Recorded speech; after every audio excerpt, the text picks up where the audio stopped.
Okay.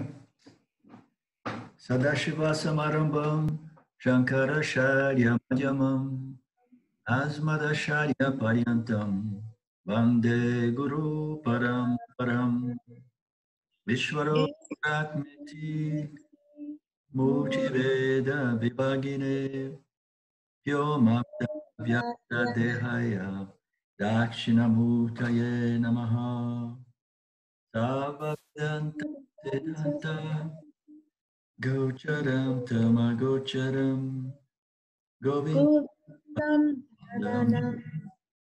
Satguru Pranatoshmaham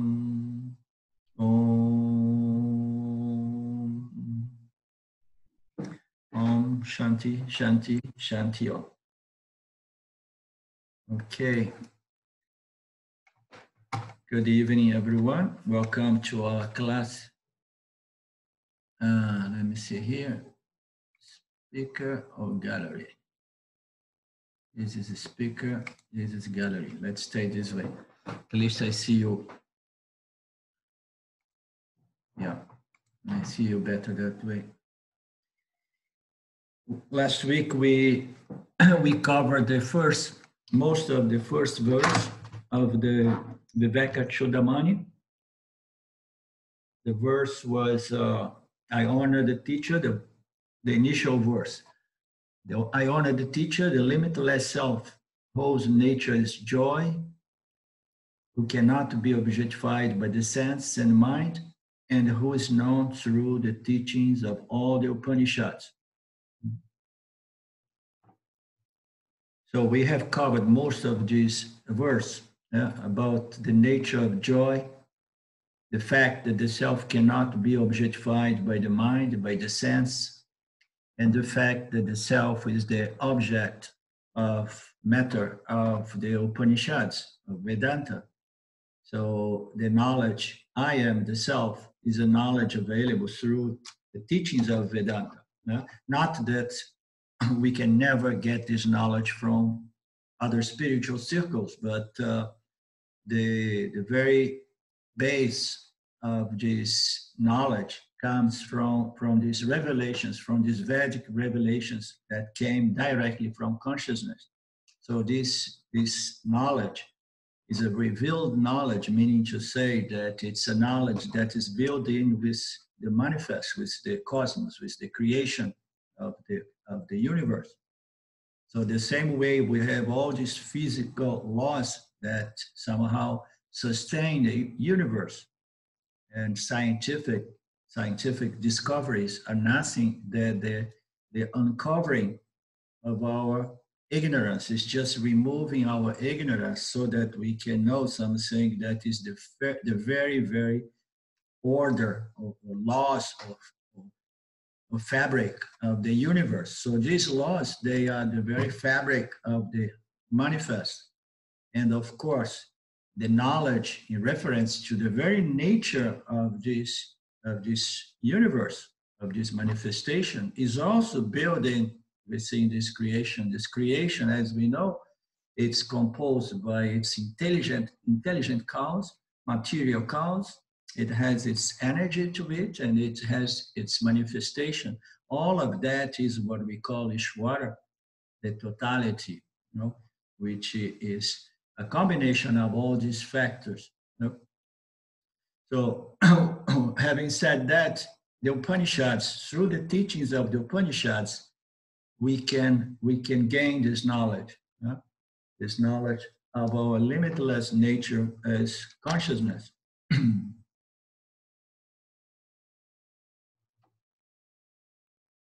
And we also have determined that in order for this teaching to be effective, it needs to be explained by someone who has been benefited by this teaching, someone who has some familiarity with these teachings, who can help others to better understand the meaning and resolve those apparent contradictions that are so common due to different aspects of this unfoldment. I mean, we are dealing with different orders of reality, and a lot of the time we have to bring in consideration the context in which things are being said, are being exposed, unfolded.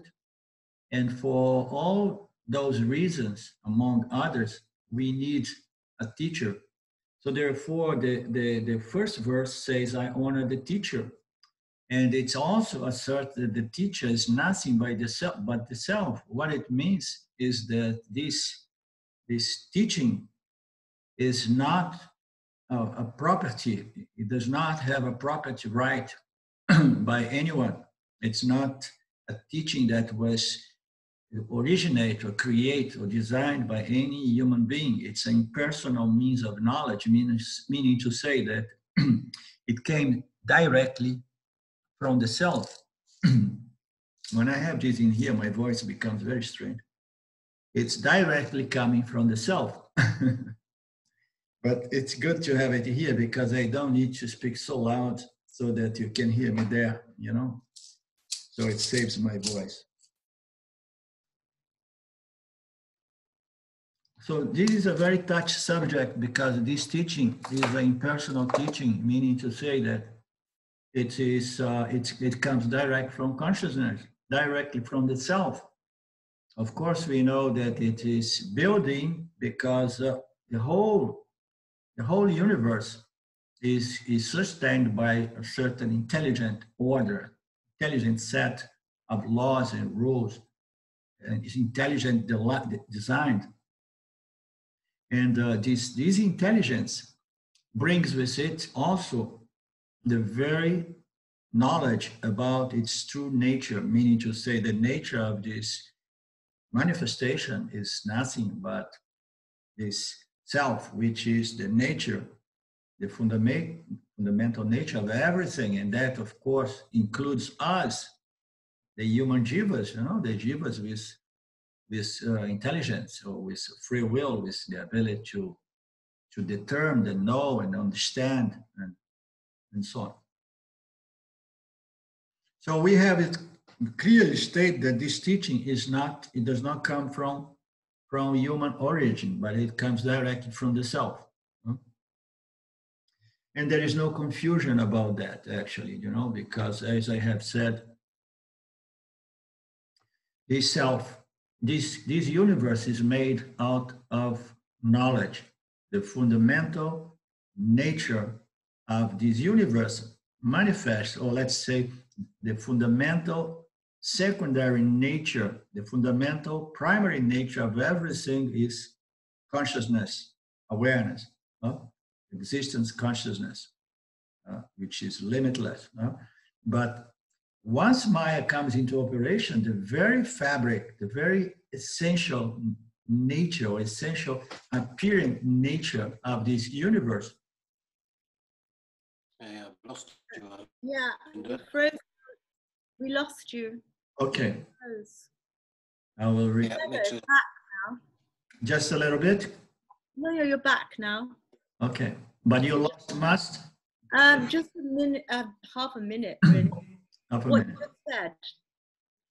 Okay. So Yeah, me too, Arlinda. now it's going back to this point, because it's important that we understand this manifestation. It's held by its most fundamental energy or aspect, which is prakriti or energy, and most fundamentally it's sattva.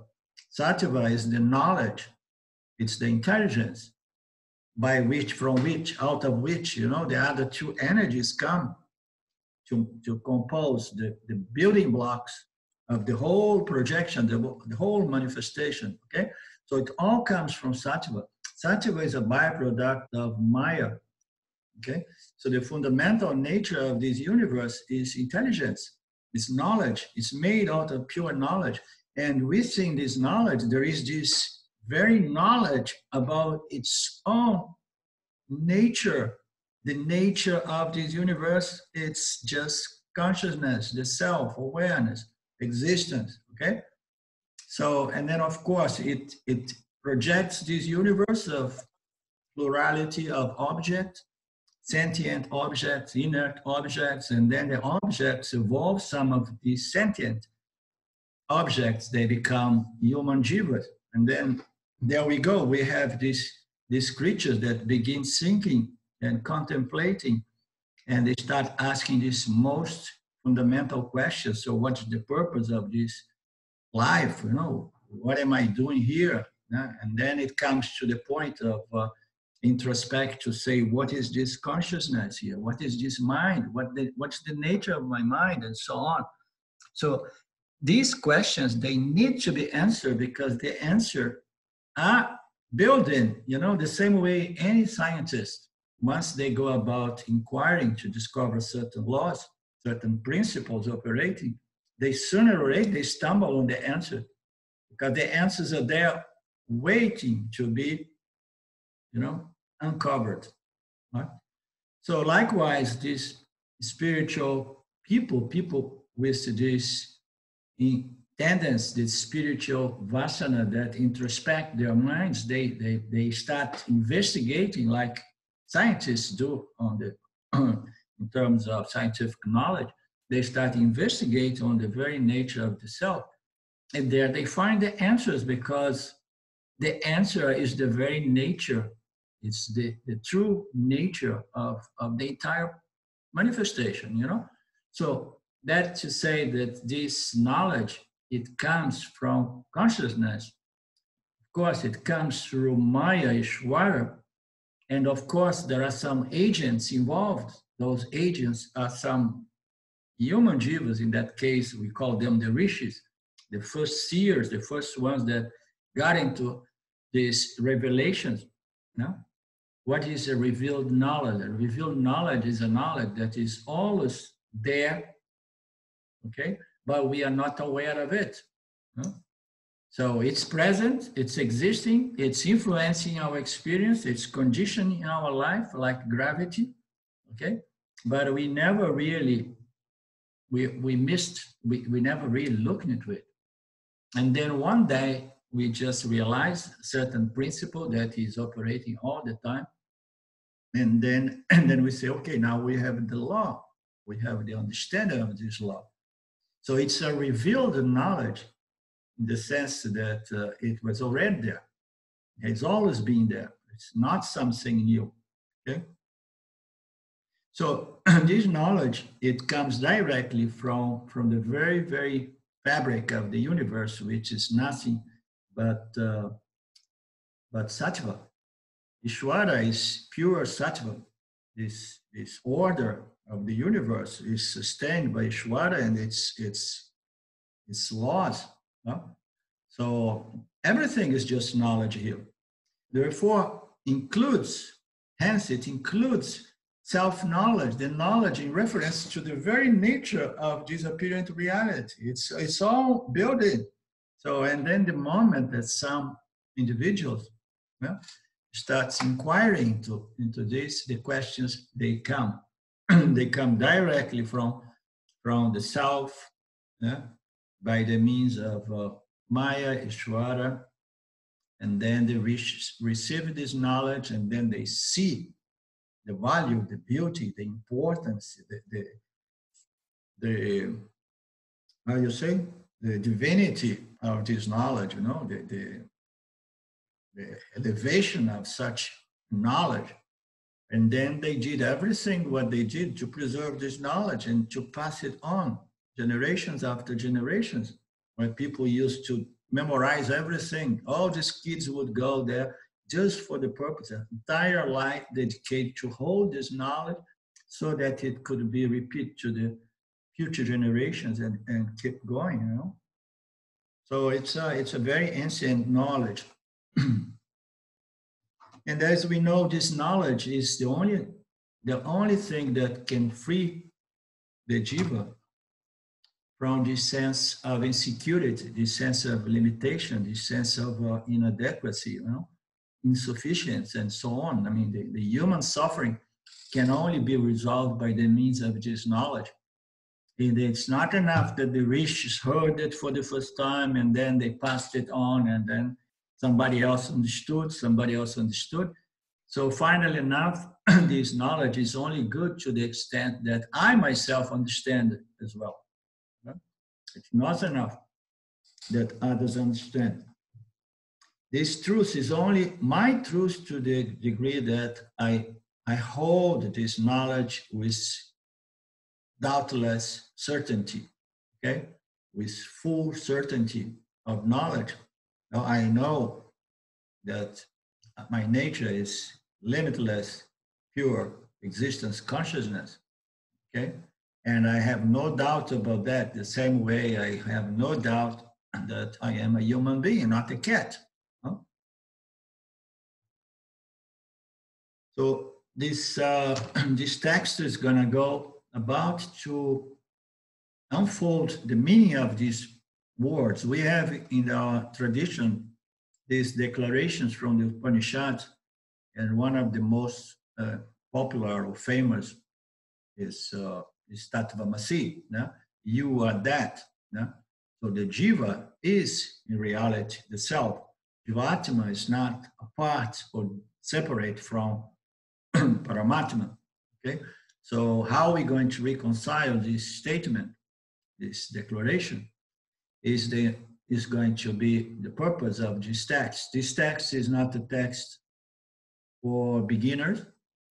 It does not really touch much of Dharma. It touches here and there very little about karma.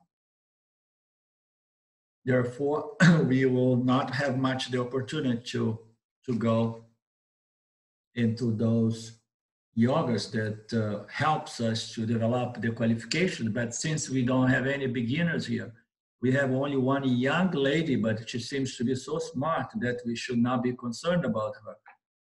Now remember her participation.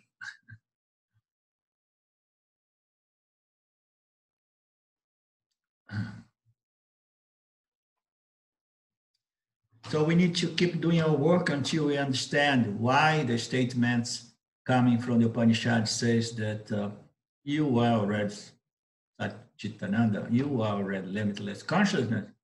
So we need to keep doing this work until this truth is our own truth.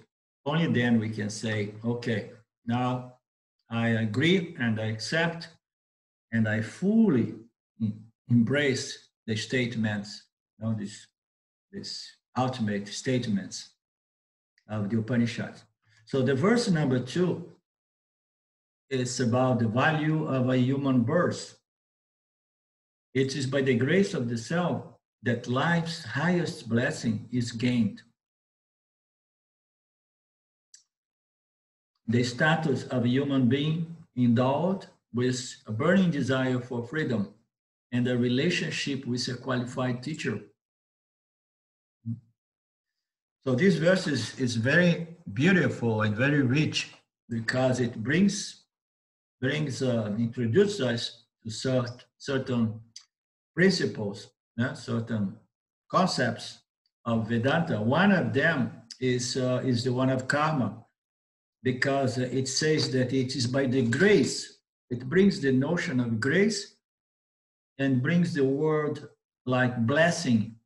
The highest blessing is gained. So when we talk in terms of grace, in terms of being blessed, we are introducing the notion of karma, of merit. We say like it's by the grace of the self that life's highest blessing is gained.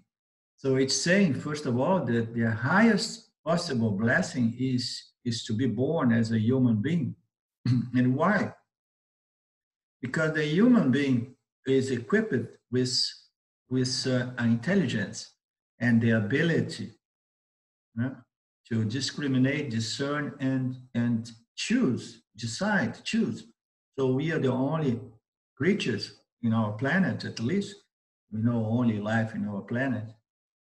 We are the only creatures that have this intelligent capacity to choose, according to our intelligence, according to our discrimination and our vasanas, as we will understand, as we go on with this verse.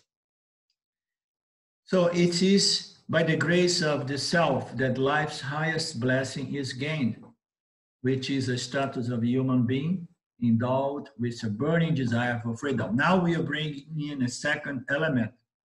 So it's a huge blessing to be born as a human being. And then if a human being gets in contact with the Upanishads and develops a value and a burning desire, for self-knowledge and liberation, and then we are talking about winning twice in the lottery. We got a human body, and now we got a association with the scriptures. We got the research is saying as moksha, that it's a byproduct of self-knowledge. Okay, so we are blessed twice here. We have a human body, and we have a desire for freedom. But it introduced another third factor to this, to how lucky we Vedantins are. Okay, that we are not only graced with a human body, but we have a desire for freedom, and we have a relationship with teacher. We have a relationship with a teacher that can help us to understand the meaning of those statements of the Upanishads. So we are talking about being 3 times very, very lucky. So this is the highest kind of winning that we can get, There is nothing higher than that.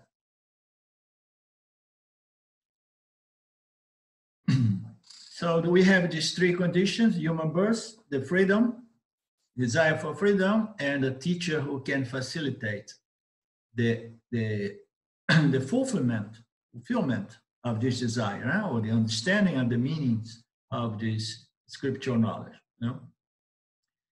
And as I was saying before, this verse also brings us into this notion of karma, because it brings us to this notion that I'm not being lucky just out of the blue. I was great, I was blessed.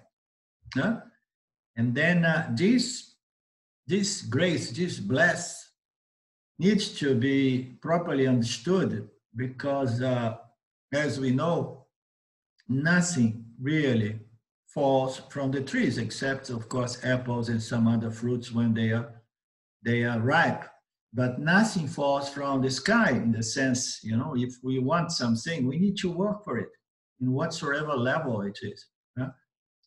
If it is spiritual knowledge, we have to work. If it is which is disciplining my mind, we need to work for it. If it is whatsoever sadhana, whatsoever accomplishment I want to gain or achieve in my life, I need to work.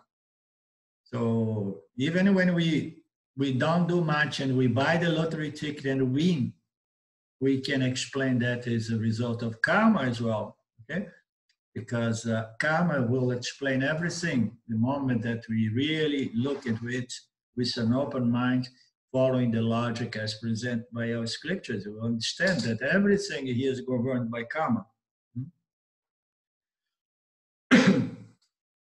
This notion that the verse draws us into this notion of karma, it calls for an explanation of the various conditions under which life appears. It introduced the concept of grace and blessing.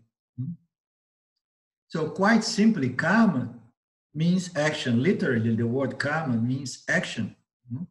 And every action produces a result of action.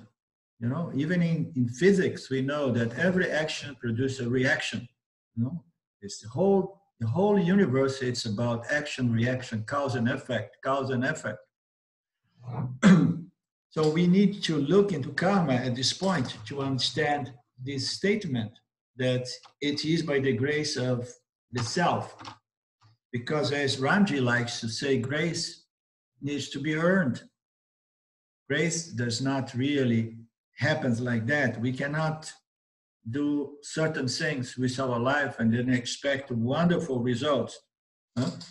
If we have a very tamasic life, and if we live the life abusing of our body, abusing of our mind, living a totally Adamic kind of lifestyle, you know, hurting other people, other creatures, and damaging the environment, and getting drunk and whatnot. And then we cannot, while doing all of these things, I say, oh, yes, yes, I'm still hoping that my enlightenment is going to come next month or next year and so on. No, we it does not work that way. No? So we have to pay the price. But somebody came and got enlightened out of the blue. So how can we explain that? So if it happened to Ramana at the age of 17, why not to expect that it may happen to me at the age of 60? And I can go to the pub every night and get drunk because anyhow, it's just by chance. No, it's not by chance. It's not by chance that Ramana, without any background, spiritual background in this lifetime, without any contact with a spiritual teacher or scriptural knowledge, he had a certain epiphany and he just got the knowledge of his true nature, and it's free from the body. So the body could die, in his own words, but he was not going to die. So it's not that it happened by chance. It happened as a byproduct of his efforts in his previous birth. Okay? But how we know that there is something before this birth? It's very simple. When we come here, we come with a lot of tendencies, right? We come with a load of tendencies. So where those tendencies came from? And then people looking from the angle of science would say it comes from genetics. But it's not really so, because we see the same family, like, for example, myself and my brother, we have about the same age. I came with certain tendencies, which are totally different from his tendencies. Right? He had a disposition for other things. He became very materialistic. His values were mostly about security and family and keeping things safe and secure. So, and I was just a wild kind of spirit that I dropped everything and I went around the world searching and seeking for the self. Huh? So it's genetic is not going to explain that. We bring with us certain predispositions, some propensities, some tendencies, some impressions, mental, emotional impressions. In other words, we bring our vasanas. Huh? So how can we explain these vasanas except, by understand the fact that everything here is action and result of action. And by the time we lose the body here, we lose this physical body, or we leave this body, if we want to identify ourselves as the mind, by the time we lose this body. So all those actions that I have been putting up to my last breath is still did not find all the time, required time to fructify. So where are all my actions going to go? So it did not find enough time, of course. Okay, I was still acting. Everybody has to acting up to the last breath. And then all those karmas, all those actions, they remain suspended. There's sanchita karma. And then they fructify, but one day there is an interruption. This cycle is closed. So now these tendencies, these results of actions, these vasanas have to be suspended, wait for the next construction, the next jiva, the next vehicle or means or medium, and then the medium comes and it comes with all those vasanas. Okay? So it's very clear that nothing just happens like that. If Ramana got enlightened at the age of 17, it's because he was just enjoying the fruits of his previous effort, spiritual world. So karma is also absolutely impersonal. So now we have Claudio coming. Hello. Hello, Claudio. Hello. It's a winter evening and it's cold, and we feel, very few of us here, we are feeling cold. So it's good that you come to warm up the Thank you. satsang. Thank you. So here we are.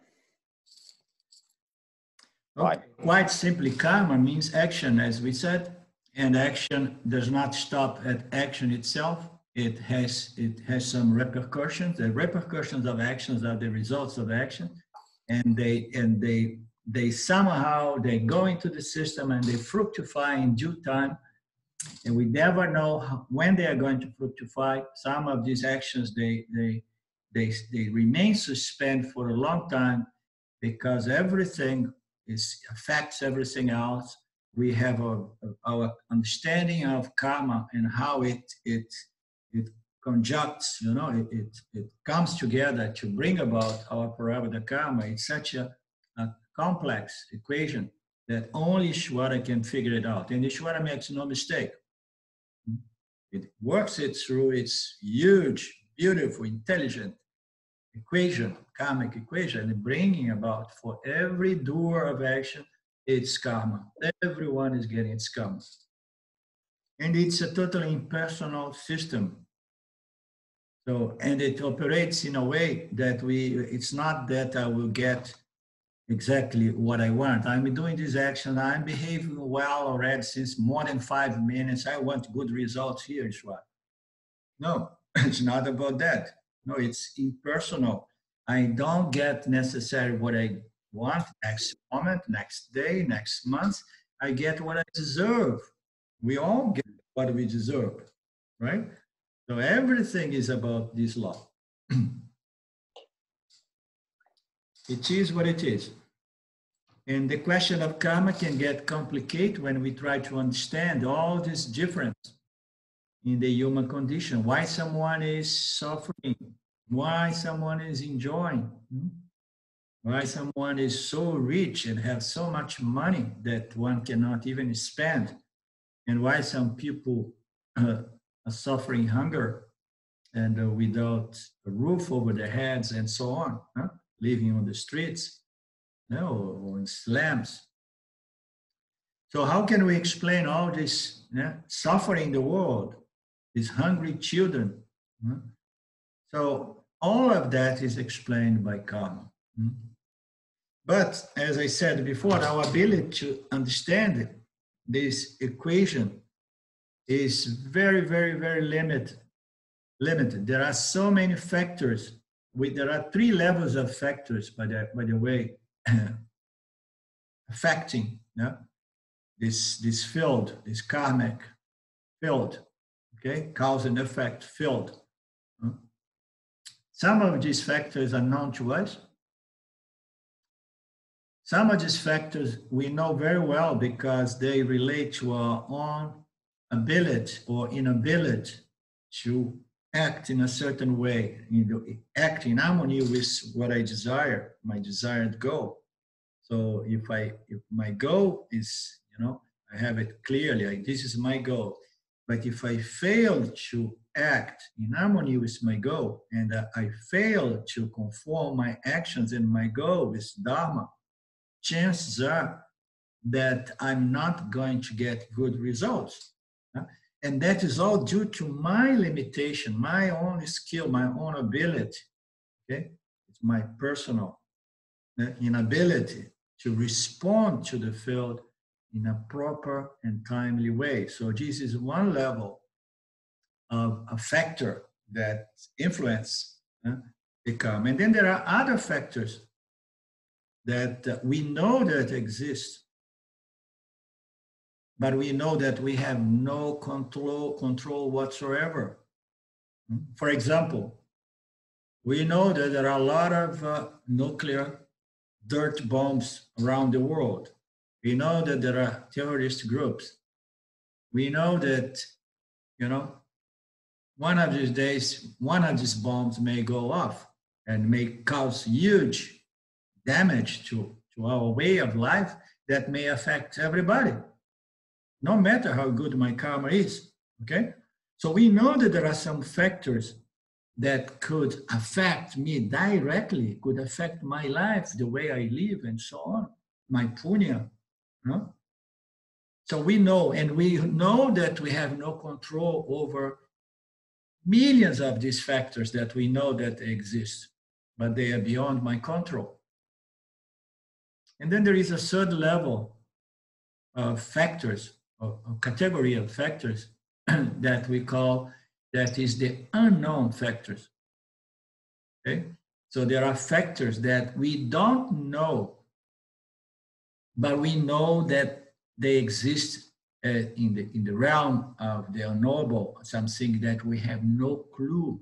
For example, so we enjoy ourselves in our beautiful blue planet here, having a great time and enjoy our life and working our karma, growing spiritually, getting happier and happier by the months, by the day, by the week. And then somehow there is something, a different rock come from a different corner of the universe and hits us. Something that we never thought that would happen, but happened. You understand? Actually, this is something that we know that exists, but there are some other factors that we have no clue that we could come and affect our lives as it is. Okay? So every time we say Shanti, Shanti, Shanti, we say Shanti as a prayer to Ishvara to protect us, by removing, okay, all these obstacles, in my spiritual evolution, all these factors that could affect the result of my efforts. I'm putting an enormous effort in my spiritual development, but there are so many other factors that are not really directly related to me as a person, or not directly related to my town. It's not directly related to my country. It's not directly related to my planet, but it can come from other star system, other planetary system, okay? So there are so many factors. So we say, Shanti, help me to remove these obstacles which are inherent to my own limitations, so that I can do good karma, so that I can enjoy good results of karmas. And of course, we are talking here in terms of best possible result of karma, which is spiritual growth, purity of mind, purity of heart, refinement of mind, qualification, development of qualification. This is our goal here. So I'm doing all my best here, but then there are other factors on different levels that could somehow interact with my own karma on different levels, and then affects my personal karma. So we say Shanti, Shanti, and Shanti. The third Shanti is even to protect us, a prayer put out there, oh, that Ishvara, please protect us, help me by preventing this third level of obstacles that could be an impediment for the completion of my goal, the completion of my purpose, which is moksha, which is freedom, self-knowledge and freedom. So as we can begin grasping, there is an infinity of factors that work together, to produce again and again on a daily, moment-to-moment basis, my prarabdha karma. So this also helps us to understand that we are only one of the contributors, but we have no control over this. This goes also very nicely for people who are very anxious about getting moksha or getting enlightenment. I say, hey, you have to wait, because when everything is going to be somehow orchestrated in a way that to propitiate, your final understanding, your final knowledge, and so on, and its subsequent liberation. And so when karma is ripe, when the situation is ripe, so things happen. But that does not mean that we have to become, like lazy and say, oh no, it's all Ishwara. No, Ishwara is going to present your karma always according to this very fundamental first factor, which is my own response, my own effort. This comes, that's our power. That's why all these laws operating in the field do not cancel our free will, our responsibility as carters, as doer of actions. We need to act properly, timely, and in harmony with our highest possible goal. No? So we have all these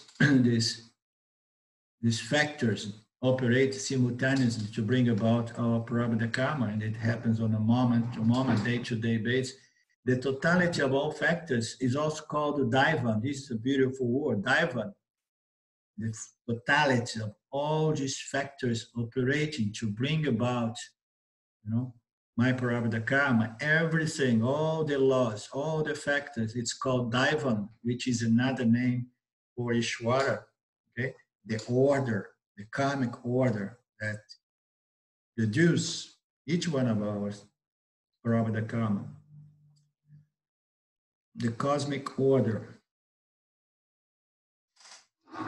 I tell you, this equation, this Ishwara's karmic equation is the most complex thing. There is no computer that will ever be able to work it out. No, it's so complex. There is no mathematician that can, there is no Einstein that can come up and write a mathematic equation to explain this equation of this karmic, Ishwara's karmic equation. So there is a note here. It seems to be something. It's about. It seems like Ramji. He says something like Vedanta is not primarily concerned with karma, which is a fact. Although Vedanta is very much interested in karma, because Vedanta is an entire body of knowledge, is a complete and extensive knowledge that includes karma and the result of karma, actions and the results of actions. We understand the importance. It's not only important, it's indispensable.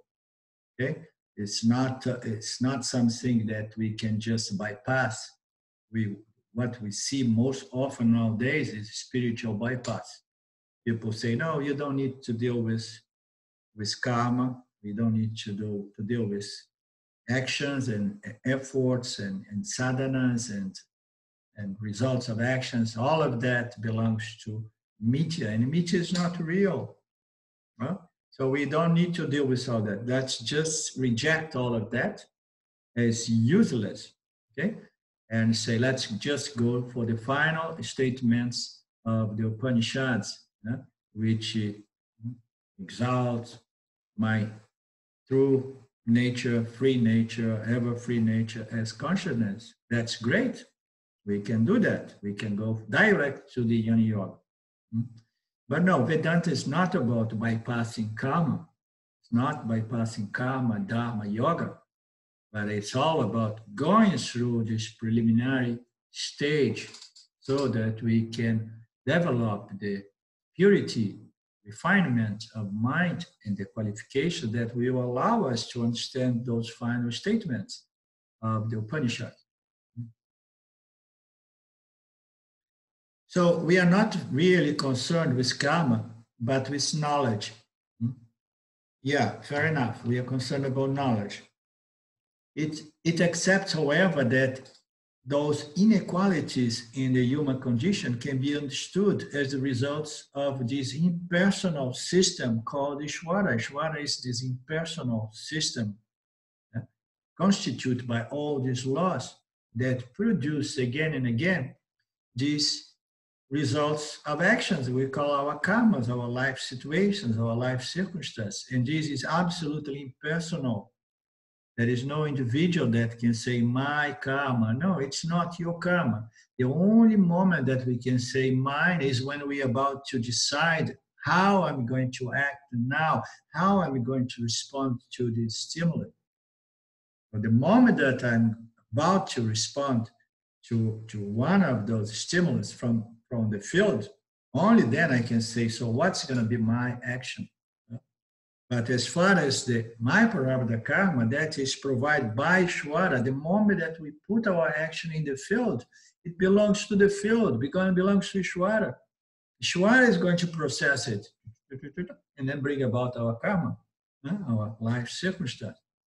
So it's not personal in the sense that once we put it in the system, we better forget it because we have no control on how and when, if it's going to manifest, fructify according or not according to my goal, my desire.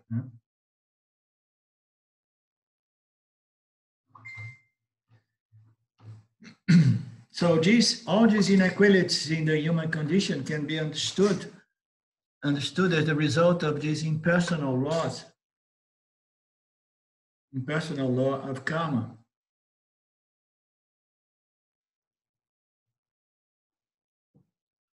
That the individuals express mental, emotional qualities derived from past experience.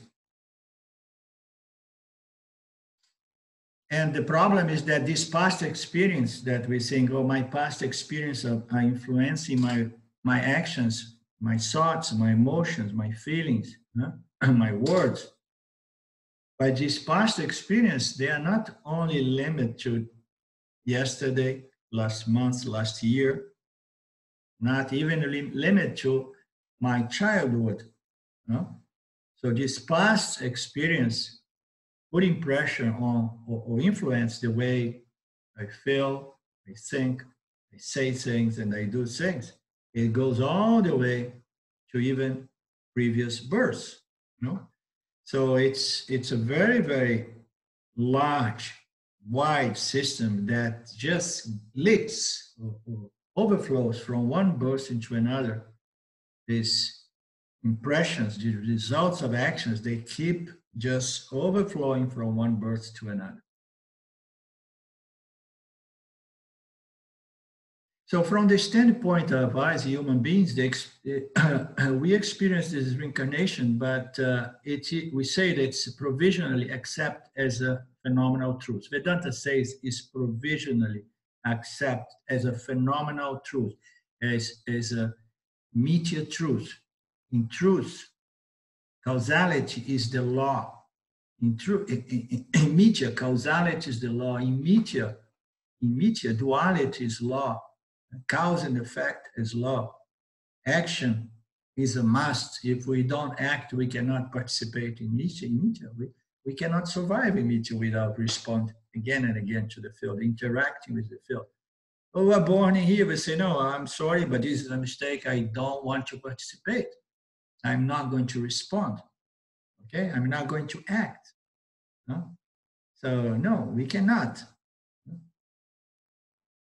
So this is an apparent order of reality, and everything, every truth that we find here, every law, is a provisional truth, meaning to say it's not the absolute truth, but still it's a truth in the sense that in order for us to live here, we need to take into account and we have to conform to these laws so that we can operate here, we can grow, we can develop, we can get refined, we can purify, develop our mind so that we can understand that our true nature, so that we can either decide that we have had enough of this samsara, or we can play again if we wish, but from a different angle, from a different perspective or level of understanding.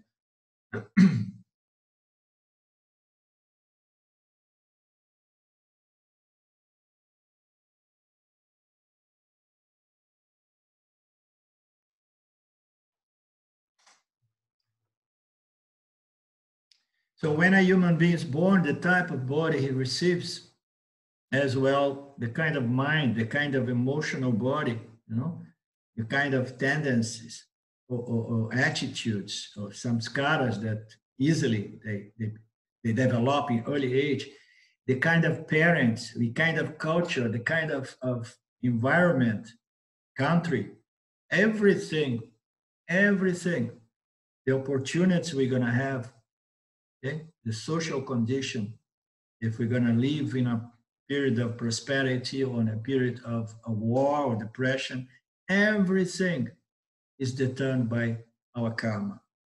Okay? Everything. Our karma is going to bring us in this dimension of time and space, and our life circumstance, our mind, our emotions, our feelings, our tendencies, our talents, everything is going to be developed and constructed, custom designed to ourselves, according to our karmas, and as an opportunity for us to learn a certain lessons and evolve and grow. And then we see, but some people, they do not have much of an opportunity because they are born in such difficult condition. They were born in the middle of war. They are born somewhere there in Africa and so on. They'll say, no, yet if somebody comes and you're born in a very, very adverse kind of environment and have to go through a lot of suffering and so on, yet that is the purpose of this lifetime. So what it means? It means that I was given the opportunity to exhaust some of my papa karma. Okay? So if I have acted in a certain way that I deserved, to pay my debts by suffering a lot of adversities, a lot of cries and difficulties, and so on. So this is not a wasted life. I was given the opportunity to exhaust papa karma. It's that simple once we understand that everybody's here getting what one deserves.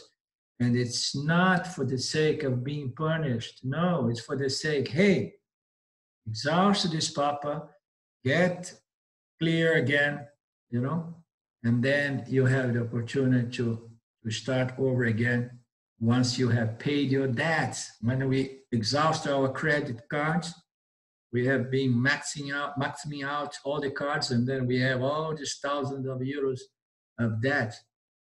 So what is our first desire? Our first desire is to pay off our debts, because it's painful. They charge a very high interest. So we want to clear our accounts. We want to exhaust our debts.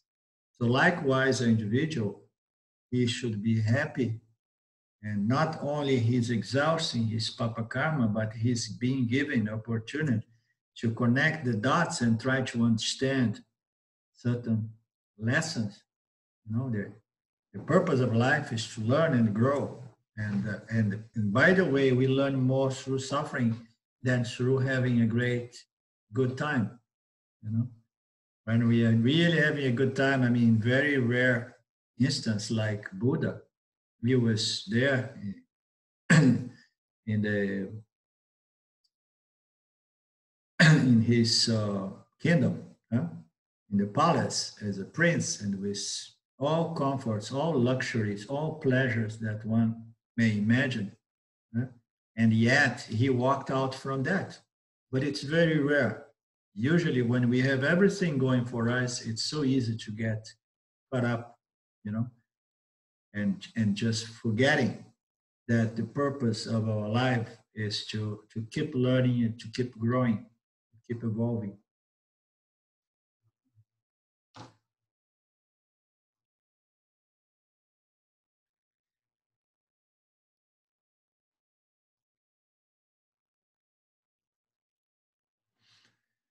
So everything is determined by karma. So a rather elaborate and complex equation is at work all the time in the distribution of varying qualities of body minds according to the results of our previous karmas, our merits. It's a meritorious system.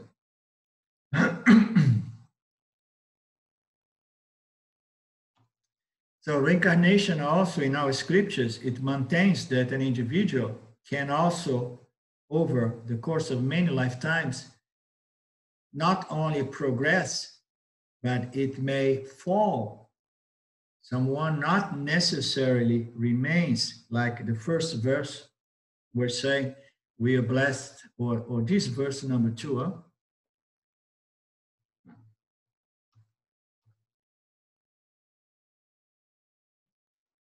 Yeah, the highest blessing, which is a human body. So our scriptures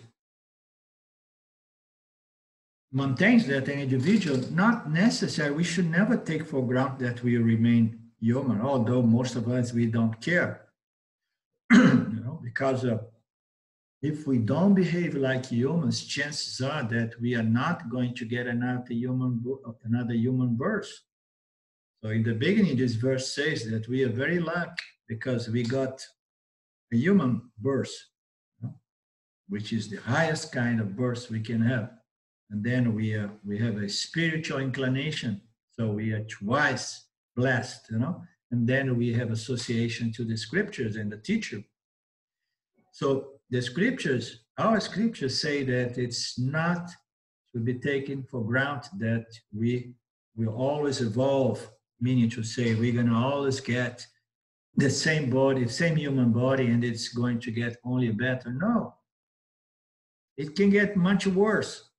And Krishna, in Bhagavad Gita, it says more than once that for all of these adharmic people that violates my laws, and compromise and destroys other creatures and so on, I will keep giving them bursts after bursts with great suffering. He says that. Okay? So it means to say that what we call evolution is not a linear life that keeps growing. No. We just can go as well down as we can go up. You understand?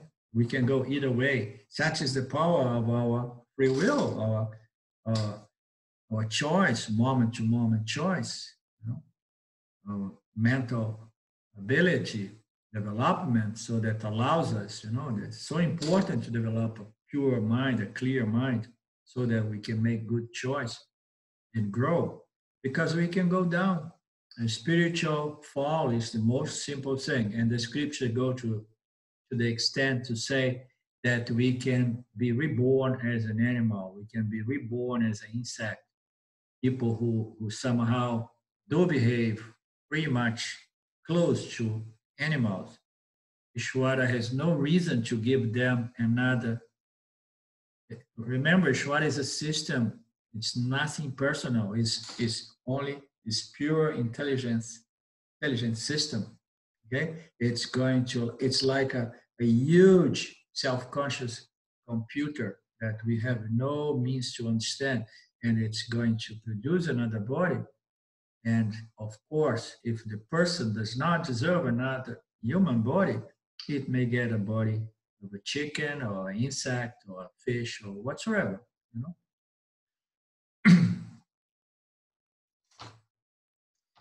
But of course, if we devote our life to spiritual growth, if we do all our sadhanas, we do our effort to follow Dharma, to develop spiritual knowledge and to behave, as such, and then we can expect for sure that we will either be free in this lifetime or we'll be gaining better and better reincarnations or new births. That's the point. Human birth is considered essential for one desiring ultimate truth. So anybody wanting to know the truth, we need a human body. And that goes a little bit against certain notions that maybe the Lakshmi cow in the ashram of Ramana got enlightened. I don't know if you're all aware of that notion. So in the ashram of Ramana, there is a cow called Lakshmi, and she was very affectionate to Ramana, and she was a beautiful creature. And Ramana was in love with this creature, and this creature was in love with Ramana. And in Ramana, in the end, he said, so Lakshmi is the self. It's a self-realized being. And a lot of people took it as if Ramana was saying that Lakshmi got self-knowledge, okay? So we don't know exactly what Ramana meant to say, but chances are that he meant to say that Lakshmi is the self, and like any other expression of the manifestation, we better worship Lakshmi as the self, because everything is the self, okay? So, but the point here is that human birth is essential for anyone desiring self-knowledge and liberation. So that's why it's the most blessed birth possible, without which self-knowledge is impossible. It should be mentioned that we can use the means of knowledge Vedanta provides without concerning ourselves with the truths or intricacies of reincarnation. Yes, it's true. We can forget about reincarnation. We can forget about the results of my actions to a certain extent.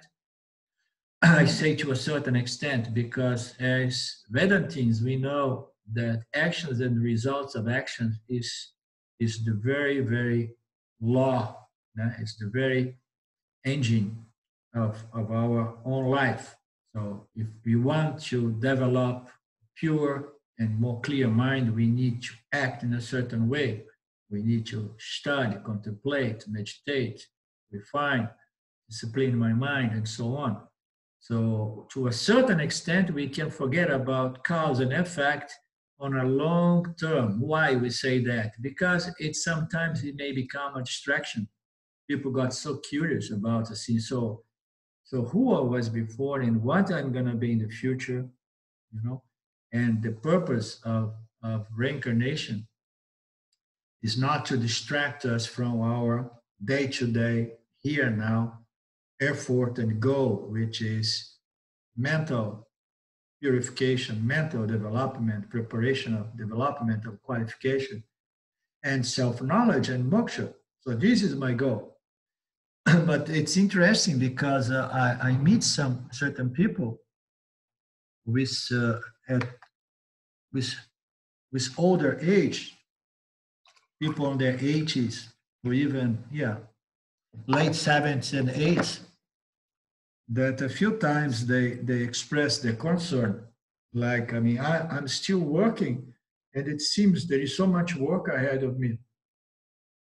And I'm afraid I have no time, and I have not enough time left. I don't have enough time left. I'm already at 76, 78. My mind is getting weak, and I have a lot of, some stupid vasana still disturbing my mind. So I'm developing nice karma yoga attitude, and my mind has become brighter, and I'm doing more and more my discrimination. But it seems I'm running out of time. So these people, they say, so what I'm doing here if there is not really reincarnation? Why I'm going to continue doing all this effort here if I'm not going to have enough time to enjoy the results of this effort? So why I'm doing this? And it's a fair question. So, but am I not going to enjoy the results of my efforts as I'm going to go about here? Or am I going to be enjoying as I go by and by with my life? I'm going to be enjoying, right? So the point to be made here is that even if we believe we don't have enough time, the first thing to understand that is moksha, or self-knowledge and moksha, is one's lifestyle. It's one's life project, lifetime project. It's not something that you do Okay, I'm gonna go do that for a short period of time, and then I will see if I get my moksha. No, it requires a total commitment. It requires a really full dedication, determination, and persistence and consistency of effort. It's not something that comes easily. It does not come easily because ignorance, self-ignorance, is so deeply hardwired. It's not so easy to be canceled or removed. Okay, so therefore, self-knowledge is only for those very, very brave souls that are willing to do the work, knowing that it requires a lot of work to prepare the mind, to refine the mind, and to learn what we need to learn in terms of karma, dharma, and self-inquiry and Vedanta. So why I'm doing that? I'm doing that because it makes me happier every day. It makes me happy as I'm going about with my spiritual life. I'm not doing that to enjoy something which is not under my control, timely speaking, okay? But I'm doing that because it's my very spirit now as a karma yogi, as a yani, as an inquirer. It's in my very spirit to grow, to develop, so that I can be a better contributor. You know, I can act in a way that I give more, I contribute more, I affect positively other creatures, other beings, and the environment. So I've been doing that because it's my nature to contribute, to grow, to evolve. Let's forget about moksha, you understand? Because we are already getting the results of our actions day by day. So the karma yoga with this spirit, with this attitude, is getting this satisfaction, this joy by acting as a doer. The karta is the one who's enjoying because he understood the results are not in his hands and he has no clue of the timing. Say the only power I have here is to enjoy myself as the karta, as the doer of my actions, by conform my actions to Dharma, conform my actions to my spiritual goal, my spiritual elevation as a human being, and then I begin growing, I begin feeling good about myself, and I feel I'm contributing, and I have more peace of mind as the days go by.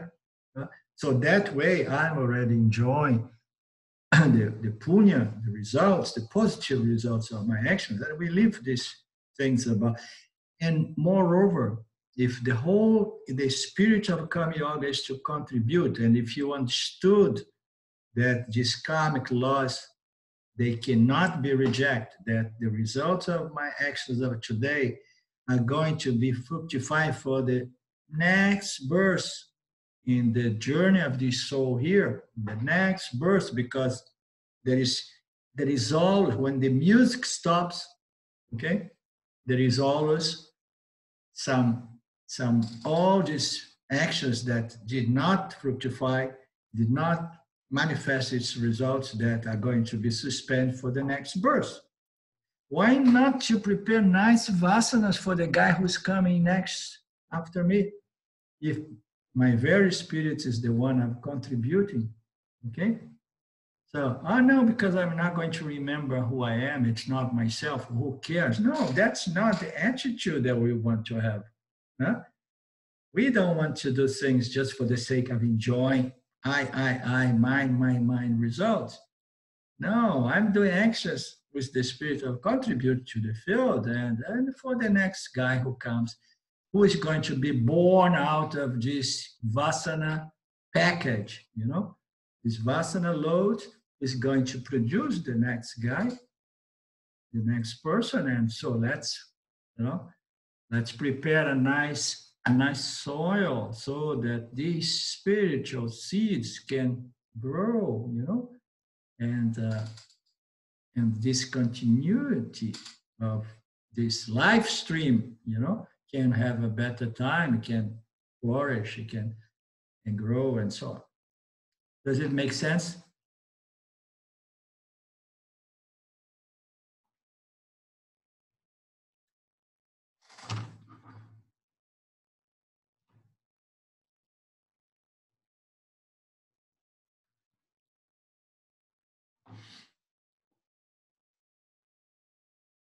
So that's why I'm making all these remarks. Vedanta, we can do our Vedanta without any concern about past lives and future lives or reincarnation. It can be a distraction, but yet, how can we really look into karma, into these laws of cause and effect without addressing the issue of past life and future life? Because, I mean, when we look into the whole equation, we say, oh, there will be a lot of action here that are not going to have enough time to fructify. And when I was born with a lot of results of actions that were not my actions of this time, but was actions from before that left behind those vasanas, those impressions. So we need, after all, we have to address this issue a little bit. And when we look into our tradition, the teachings of our swamis like Dayananda and Paramarthananda, they just follow the scripture and they can go as deep as the scripture guide them into reincarnation as well, you know.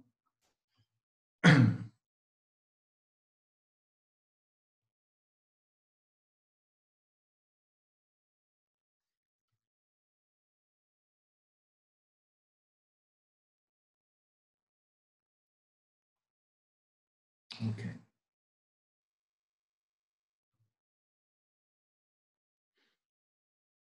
If freedom from ignorance is our primary desire, we are most fortunate. According to the verse, because we are then disposed to receive the last of these three blessings. If the freedom from ignorance is our primary desire, we are most fortunate because it means that we have a human body, we have a desire for freedom, and then we are ready to receive the last of these three blessings, which is deserved. It's a deserved blessing because blessing and grace must be deserved.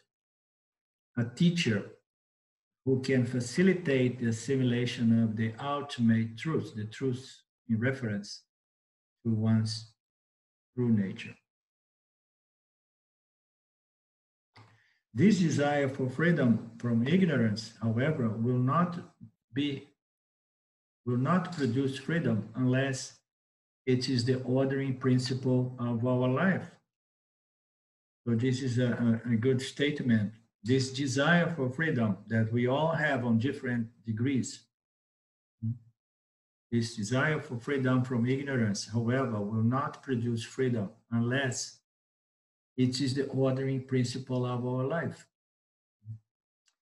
I would say this desire for freedom from ignorance, most probably, because you never know with karma.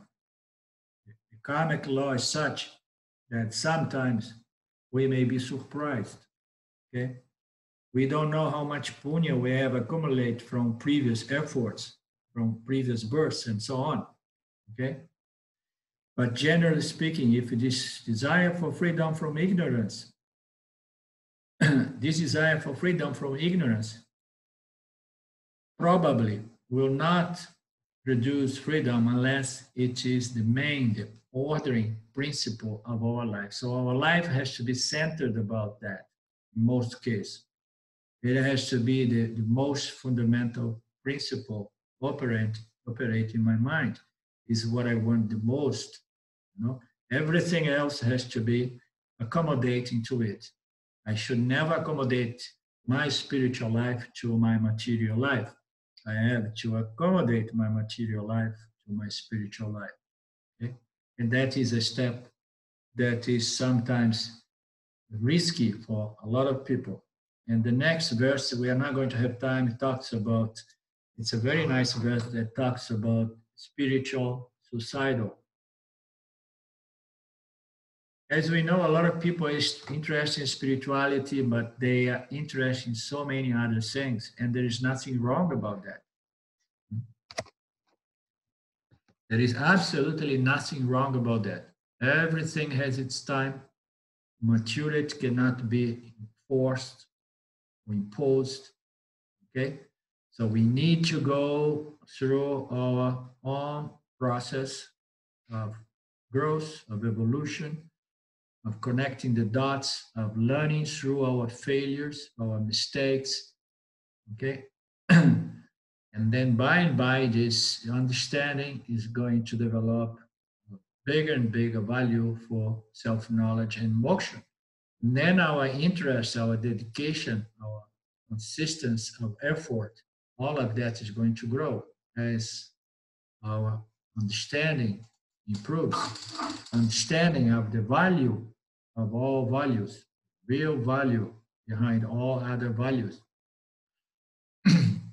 Otherwise, we're going to do spirituality as just as a kind of a hobby or pastime or whatnot, you know. We can do yoga, we can do meditation, we can do a lot of other religious rituals and practice and sadhanas. But our main concern is still is security, pleasures, and so on. That's the order, that's the main principle operates. And then I have some interest on the surface here, which would be more spiritual, religious kind of interest. You know? So there's nothing wrong about that. We need to understand that. But we should realize that the law of karma will give us the return in keeping with our investment. It's fair. So we're going to get the return of our investments. The more we invest, so the greater the dividends, the return of our investments. Okay? We don't know the timing. We cannot get impatient. We cannot complain to Ishwara. Like a guy in Brazil that he's so ambitious, he's so impatient that when he prays to Ishwara, he says, Ishwara, I have become a karma yogi. I have been doing my sadhanas and I'm studying, I'm contemplating and I'm meditating. And I developed some patience here. Therefore, my prayer is, so please give me my moksha, give me tomorrow, please. No, we cannot behave that way because the timing, you know, the timing we have no control. But we know that the more we give into it, the better are the chance that my life is going to improve. How can I improve my life? If I'm putting more and more my spiritual efforts as the central principle of my life. How can I enjoy it if I'm compromising some of those activities that were good into producing security and comfort and luxuries and pleasures and whatnot, you know? So how I can enjoy it? You enjoy because you're working towards the refinement of your mind, you know? You are evolving, you are growing, you are purifying your mind. The mind is our primary instrument as a doer and an enjoyer of our actions. So if we can acquire so much richness, so much luxury and comforts and so on. But if our mind is somehow affected due to too much rajas or tamas, or a combination of both, so we have somehow compromised our primary instrument by which we can enjoy the results of our actions. So we are working and we want to receive the return of our investments, and the return we want is a more and more clear, pure, and refined mind, because with a pure, clear, and refined mind, I can enjoy even adversities. I can enjoy even the lack of luxury, the lack of comfort. No, I can enjoy old age, sicknesses, and illness, and so on. Huh? Why? Because I developed a wise mind, power of mind, a strong mind. Okay?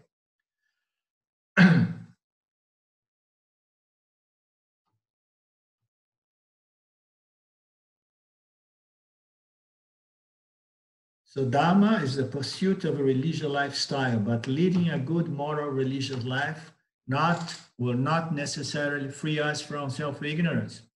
So all of those yogas, all those dharmas and karmas, all these spiritual efforts we do based on actions will help us to reduce this mental preparation, purification, refinement, but will not bring us freedom. It will not provide us with freedom. So we can be very dharmic, we can be very religious, we can be very spiritual to a certain extent, as a disciplined yogi or a meditator and so on. But none of that is going to bring us the freedom we are looking for, because the freedom that we want, this condition, which is of this permanent sense of freedom and lack of limitation, is only possible by the removal of self-ignorance. And in order to remove self-ignorance, we need to develop a value for the ultimate yoga called Vedanta or Jnana Yoga. Vedanta, Jnana Yoga, as presented by Vedanta, is a complete body of Jnana Yoga. So Jnana Yoga is the yoga that is going to remove our self-knowledge, our self-ignorance, and free us from this element called human suffering, which is common to all human beings. So we need the knowledge, and this is just to remind us that everything that we do serves the purpose to prepare the mind, but ultimately only knowledge and knowledge alone will do it. But as we know, yoga is as important as contemplation and study of the scriptures, because without yoga, we're not going to have a prepared mind for the scriptural understanding, scriptural knowledge, contemplation, and so on. So those are two sides of the same coin.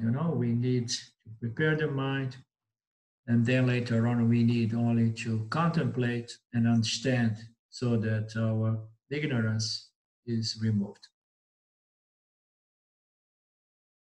Relocating our happiness from worldly objects to spiritual objects will leave us ignorant, because the problem is not that we lack spirituality or goodness, we lack knowledge regarding our true limitless nature. Hence, renouncing the world will not produce self-knowledge either. So for those of us who believe that maybe walking away from the world would be the solution, no. Renouncing the world, especially if it's dry and you say renouncing for the purpose of just avoiding the trouble, because it is difficult. It's a huge challenge to be in the world dealing with all these karmas, which are our karmas designed to help us to learn something. You say, oh, no, I'm too tamasic, I'm too lazy, I want to simple life, I want to simplify, I don't want to learn anything anymore, I just want to go to a monastery or to the forest, I want to renounce everything. That is a dead sort of renunciation, which is not going to help us, because our problem is just a problem of the ignorance in reference to our true nature. And escaping my bad karma, my adverse karmas, is not going to help either, because all those adverse karmas serve the purpose to prepare my mind for my renunciation, the true renunciation. Renunciation is good, but it should never be premature and as an escape from my karma. Understand? That's the point.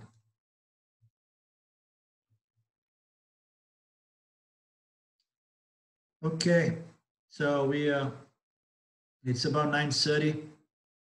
We have a few moments for a question, if we have one.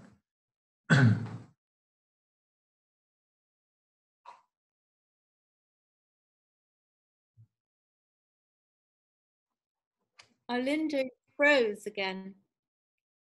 Okay. The internet went down. Okay. I said that it's almost 9:30. We have a couple of minutes for a question, if we have one.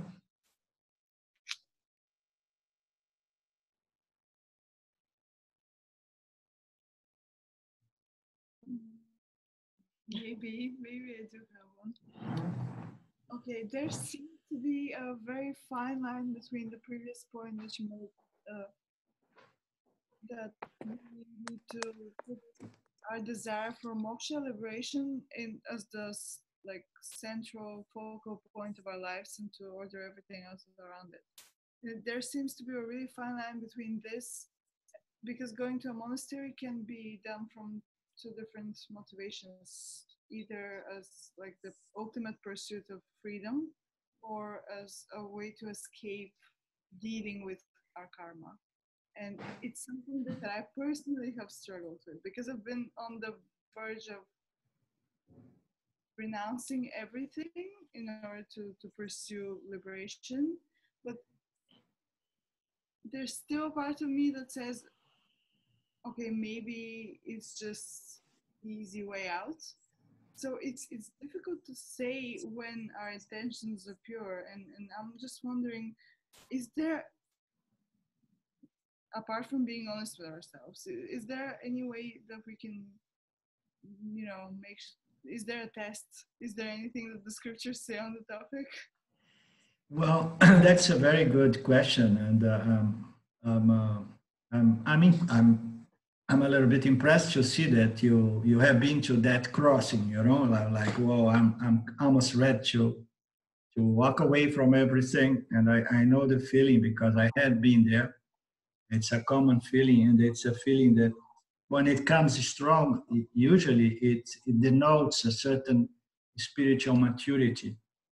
Readiness. From what I notice in you do not seem to be a tamasic person who would rather escape the world, and live a lazy life somewhere there just to escape the world, So a lot of people, they truly wish that he could be away from the distraction that one's karma bring, on a day-to-day basis, and just go deeper into this process of self-investigation, self-inquiry, and so on. And this is a genuine kind of impulse. But what we need to look into the overall picture of our karma, and to see first if this is a genuine kind of motivation, desire. If I'm trying to escape some difficulties, some adversities, which I better go and work and clear, because when we know inside of ourselves, if we are not done or clear with certain things, we are not going to have the required peace of mind when we go to a monastery or to an ashram. Understand? We need to resolve certain issues. And then we have to understand, okay, so if I have resolved my issues here, and if my karma allows me to walk away from society, meaning to say, I don't have children, I don't have husband, I don't have old parents who depend on me. So we have to look at our karma as overall, So if I don't have those dharmas playing, those karmas that tie me to my children or something like that, and then we have a really clear picture of someone who could easily opt to live without producing any inner conflict, because the purpose, when you walk away, when you really give up the distractions of society, of having to work, live in the world, you have to be clear that by doing that, you are avoiding those outer conflicts with the world, but you're going to walk away with a lot of inner conflicts. And some of these conflicts may be sense of regret, or the guilt, you know, or desires that are going to remain latent in your mind, you know, after you left. Okay, so all of that. So Swami Dayananda, for example, he used to offer in his ashram when he began, especially in the beginning, he was offering this education, sannyas education, Vedanta education for people all over the world, and he was offering even free of charge, no fees, nothing. He wanted to have an impact, you know, to revive this culture, you know, knowing, understanding the need that we have for Dharma, for this Vedic culture. He was doing that.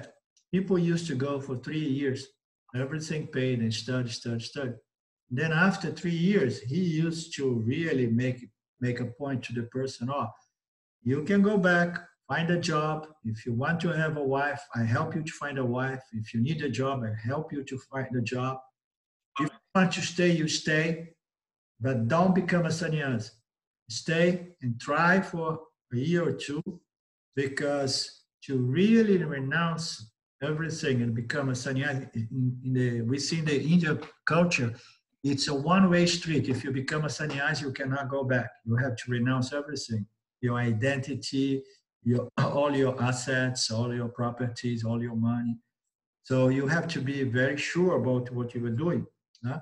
So he used to say, so just to be sure, stay a few more years here and then try, because you want to be absolutely sure, you know. I mean, Swami Paramarthananda, when he began studying with Shimayananda, and then once you want to become a sannyasi, he was told to wait a little bit and hold on until he would have this certainty, you know. So it's quite a step, but almost invariably it denotes, you know, a certain degree of spiritual maturity, you know, of someone who is like, he's losing the interest in what samsara has to offer, and begin to identify all the distractions involved as well. You know? Yeah, and there's just one more additional question, which is, there seem to be different paths to liberation. For example, renouncement is one, and then we have bhakti, devotion, then we have karma yoga, so being active in the world, but still in a very dharmic way, so as to bring about liberation, and so on and so forth. Is there, I guess, these are all seen as equal, right? And it's just a matter of each individual's. Yeah, this is a good question as well. There are so many different paths, but for self-knowledge there is one path, and this path is called self-inquiry, okay, or Vedanta, or self-investigation. So the self can be realized only by the means of knowledge. So all the other paths, they serve the purpose to help the individual to develop its mental qualities, so that later on the individual can do what we call our Shravana, Manana, Nididhyasana, to hear, contemplate, reflect, resolve doubts, and gradually assimilate this knowledge, integrate this knowledge, internalize this knowledge until it transforms one's life. Okay? The self-knowledge and moksha can only be gained by the means of knowledge. The idea that there are all these different spiritual paths and all of them leads to Rome is not right. All of them leads to the entry of Rome. And then in order to enter Rome, you have to take one single path, and which is the path of knowledge. This is a fact. Why it is a fact? Because the jiva is already the self. You understand? He does not need to do anything to become the self. He does not need to do anything to gain the self, okay, to merge to the self, okay, to connect to the self. He is the self. He only needs to understand in such a way that he has no doubt that he is already consciousness, and he is already ever limitless and free, the only free and independent principle as consciousness and consciousness alone, existence, consciousness, okay? So the jiva, you are already that. And there is nothing that we can do. And by the way, bhakti, all of this is under this classification, this umbrella called Karma Yoga. All this you have mentioned is Karma Yoga. There are two paths. Traditionally, fundamentally, there are only two paths. One is Karma Yoga, the other is Jnana Yoga. In Karma Yoga, you have all kinds of actions that are going to produce an effect, a result of action, including all the Upasana yogas and meditations and whatnot. Bhakti is an attitude by which we do our yogas, our practice, our sadhanas, okay? It's a certain attitude. If you have an inclination to help the people suffering, it's good, but that is not going to remove anyone's ignorance of, in reference to oneself. It's going to somehow do some good because it's a good action, especially if the motives are good, okay? If the motives are pure, okay? So bhakti is an attitude of devotion, of love that follows the individual all through its process of evolution, spiritual evolution. You have bhakti, you have devotion. You have devotion for life, to the other beings, you have to the trees, to nature. You have devotion for, when you really look and you narrow it down, you have devotion to Ishvara, to the Lord, to God. It's all devotion to God, appearing as this manifest, the five elements and everything that's built from it. So we have devotion for that. And then we become a real religious, devotional individual. And we have this huge devotion to God. But my devotion is still dualistic. I'm devoted to God. I still see God as something other than myself. So there is no superior devotion than the devotion to God as the substratum of the Jiva and the Ishvara. Okay? The very nature of both Jiva, Ishvara, and Jagat, the universe, manifest. Okay? So this non-dual devotion is the highest devotion. A non-dual devotion is nothing but a love, a devotion for the knowledge that reveals the non-dual nature of the self, of the jiva. Okay, this love for self-knowledge is the highest love there is. You see, when we love someone, we say, I love this person so much that I feel it so close to me. Not only that, I feel the person so close and I always want to be close to it because I love it, okay? So, but yet, you will see there is a distance, there is a separation in you and your object of love. Yeah. If there's a then necessarily. There is a duality, a separation, yeah. Okay, so, but when you come to Vedanta and you start understanding Vedanta, and then your love for Ishvara is no longer love for something apart from you, separate from you. You don't see yourself apart from God, because you are now, your devotion is for God as the substratum of the entire manifestation. And that is something that can only be gained by the development of this vision that the Vedanta provides, these revelations that provides the individual this ability to see not only this God manifest as the elements, but to see the substratum, Nirguna Ishvara, Nirguna Brahman. Brahman before it is colored by the three energies, So you want to have all this bhakti for this, bhakti for that, bhakti for bhakti for Krishna, bhakti for Vishnu. In the end, you want to have bhakti for Brahman, the substratum of everything, which is the same. It's a totality in the sense that it's the substratum of the totality of the manifest, of the universe. Does it make sense? 100%. Yeah. Okay.